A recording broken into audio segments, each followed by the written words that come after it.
wanted to take over. This is a window that we cannot close the door on. Here's Candace Owens.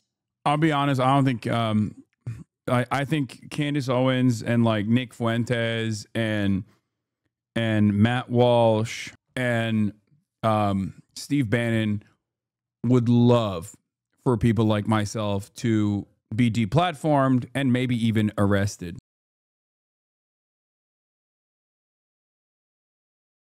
After sleeping on the text exchange released by the prosecutors, you guys, I just want to say I'm calling bullshit on it. I do not think these are legit, and I'm not alone. There are bipartisan calls right now that what the prosecutors received from the FBI is total bullshit. It's not making. I am still okay, my love. Now, I have a 22-year-old son. He doesn't speak this way. A little while longer yet is another quote from the letter. Till we died of old age. Grab my unseen. A bit over a week. And then he refers to a squad car. He uses the phrase circle back. He refers to his car as a vehicle. This is just, there's something incredibly fishy about this. I do not trust Kash Patel's FBI. He's a conspiracy theorist. Dan Bongino is a conspiracy theorist. They had podcasts where they trash talked the FBI for 4 years, which was their audition to get this job. Their number one thing is that they are Trump loyalists.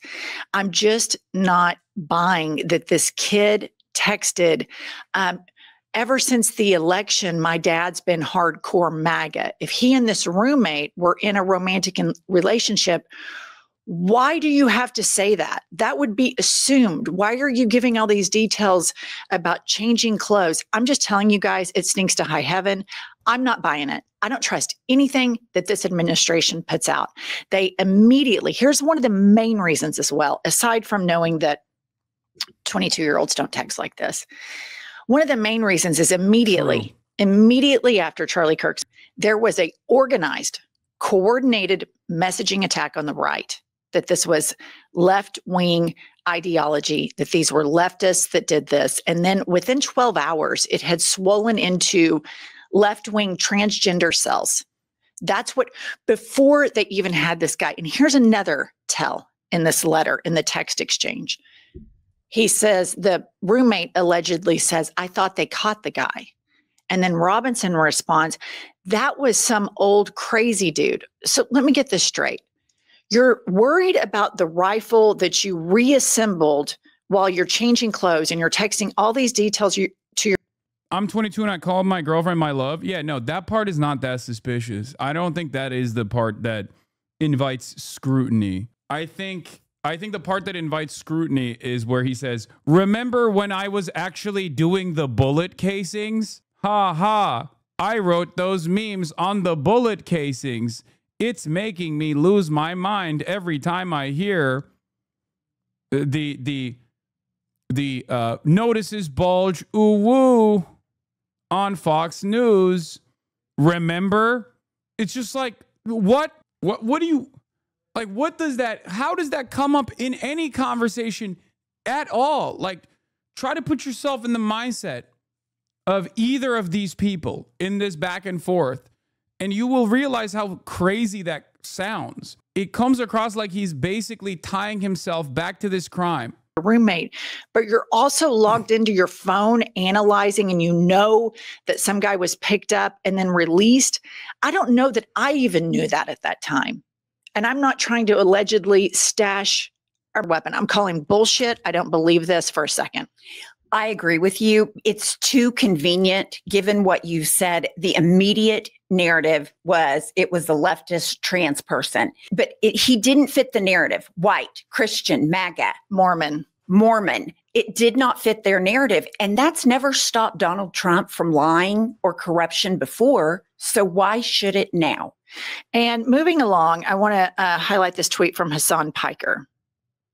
He says, half the right thinks the messages are fake because it doesn't implicate the trans person. So there's a bunch of people that believe that this is wrong because the messages provide cover for the alleged trans roommate. The other half think the shooter is a patsy because it was Israel that killed Charlie Kirk. Hasan, a leftist, says, I will say the text messages are too perfectly plugging holes for the investigators and unnatural. And what I'm seeing here in Hasan's tweet, you guys, is bizarre bipartisan support. And to fight this regime, it's going to require this. It is going to require people on the far right that have these podcasts and people on the far left to save our Constitution and our First Amendment. And this is the exact same thing that all of these bots and the administration are trying to prevent us from doing. Let's hear from Matt Walsh what he says about this. This is a far right anti-trans nut job. I am leaning very strongly towards the theory that this text exchange was scripted as a way to absolve the boyfriend. So his big thing is he's anti-trans. It's almost exactly what Walter White did at the end of Breaking Bad. This feels like a strategy they cooked up from watching too much TV. So this is the far right anti-trans movement. He's calling bullshit on it. Hasan Piker's calling bullshit on it. Jennifer and Pumps are calling bullshit on it. I'm calling bullshit. Next up, we have Steve Bannon of the War Room. He's not buying it. Play the clip. This is presented in Utah. I'm not buying all of it. I'm particularly not buying those text messages. It just seems too stilted, too much like a script, actually a bad script. We've always said that this administration is incompetent. And this is the highlight of this incompetence. But what's so sad about this is incredibly dangerous. This is a wild time to live in the United States, and they have eroded the institution so much that within 9 months, I don't believe an effing word coming out of the FBI. Not one word, because Cash Money Patel is blindly loyal to the cult leader. And then behind the cult leader, you've got the failed drag queen, smoky eye sociopath, Little Smokey. And then it gets even darker. You get to Palantir, you get Elon Musk, you get to these very dark forces. There are people on the far right that see this. They see that people that are more powerful, with more money, with more nefarious intents than Matt Walsh and Steve Bannon, they see that they are sucking up to Trump, and they have the bank account that Trump is impressed with. And so there is a very weird time right now where we all need to focus on, because I believe we're at a precipice.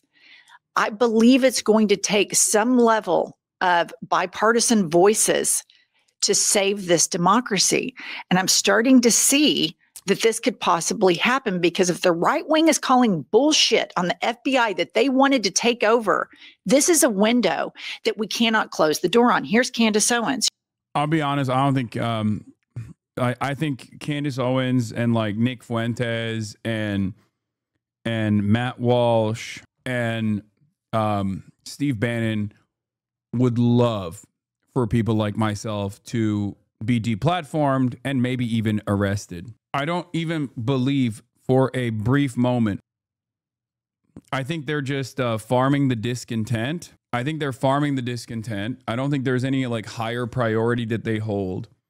Like my consistent anti-Zionism is not something that they care about. Like their anti-Israel opinions, I don't think. What is this? Yikes, brother, your take on this didn't age well. Oh my God, dude. We have more pressing matters currently. Okay. Like this is a great example of this. Jackson Hinkle, Hasan Piker, Destiny, you're going to jail forever, right? Like these guys are fantasizing about this. To jail, little man. Jackson Hinkle, you're going to jail. You're going to jail. I can't wait until they put Jackson Hinkle under the jail, dude. Do they even make a cell that small? They're going to have to get the cell for animals. They're going to have to get the cell for midgets and women to put Jackson Hinkle away. Jackson Hinkle, Hasan, Destiny, you're going to jail. I don't know how to tell you this, but you're going to prison forever.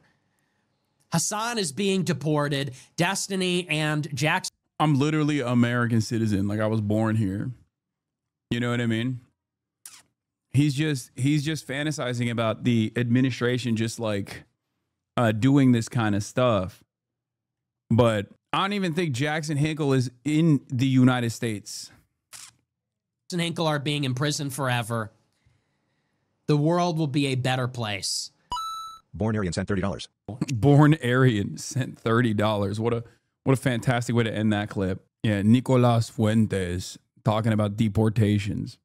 Remind the viewers that this is a Nazi. I mean, you can kind of tell, I think, by Born Aryan sent $30. What's happening with the Jerome Powell thing? Yeah, we'll get to that in a little bit.